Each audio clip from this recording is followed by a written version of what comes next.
Hello everyone, welcome back to the another lecture of this course, and in this lecture we will discuss mobility, resistivity, conductivity, drift current and Hall effect.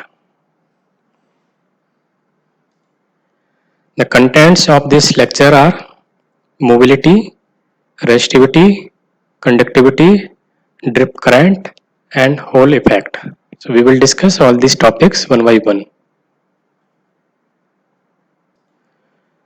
Mobility. Mobility is the moving ability of charge carriers in case of metals and semiconductor materials.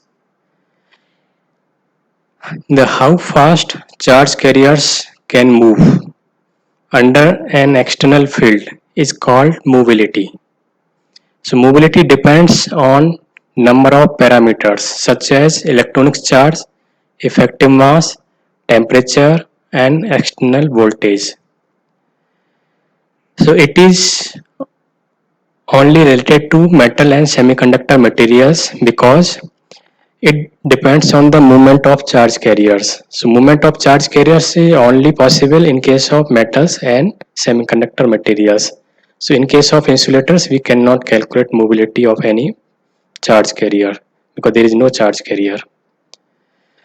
So the unit of mobility is meter square per volt second, and the electron and holes have different mobilities because it depends on electronic charge, effective mass, and effective mass of both electron and holes are different, and the mobility is given by this equation mu equal to Vd by E. Here mu is representing mobility, Vd is showing drift velocity and E is the electric field. Resistivity and conductivity. Resistivity is the resistance property of a material. So material resists the current conduction, and conductivity is the just reverse of resistivity. And here equations between the conductivity and resistivity is given here. Rho equal to 1 by sigma. Here rho is showing resistivity, sigma is showing conductivity, equal to R A by L. R is the resistance of sample, A is the cross sectional area of sample and L is the length of the sample. And the unit of resistivity is ohm meter, and the unit of conductivity is Siemens per meter or ohm meter inverse, or that is 1 by ohm meter.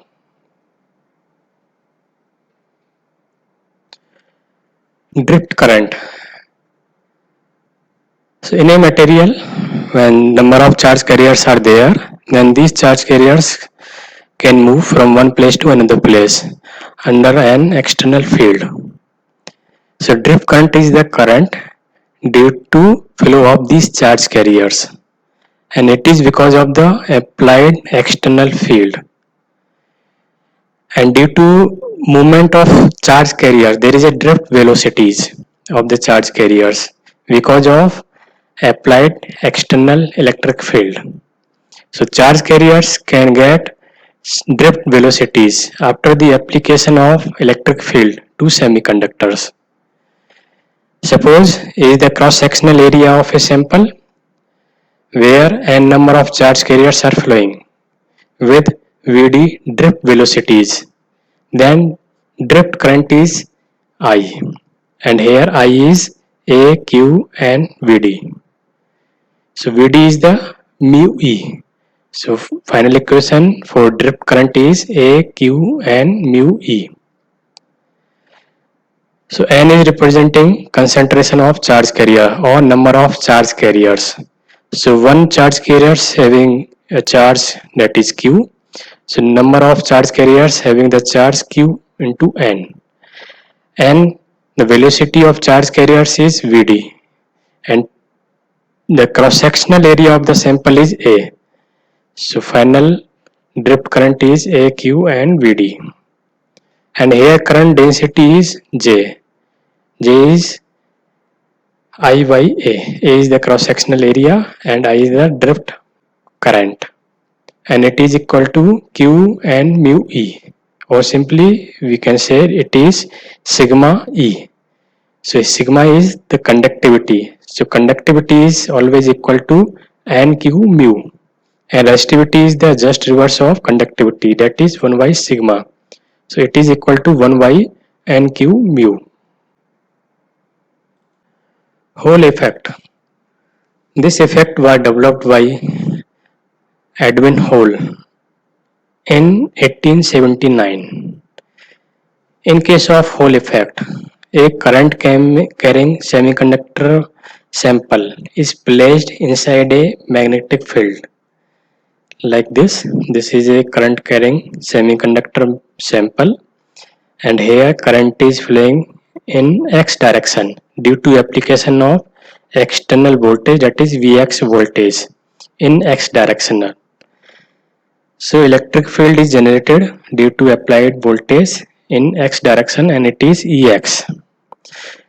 Electron is moving from negative terminal of this source to the positive terminal, and current conduction is just reverse of the movement of electrons.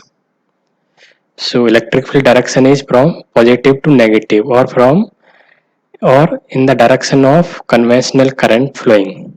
When this current carrying semiconductor sample is placed inside a magnetic field, the magnetic field intensity is Vz, and it is in Z direction. And due to this magnetic field, Lorentz force is there. So the electrons which are moving from negative terminal of this voltage to positive terminal in x direction, the direction of these electrons will be disturbed in magnetic field, and these electrons are accumulated at one end of this sample like this. So electrons are moving to one end, so negative charge is here and positive charge is here.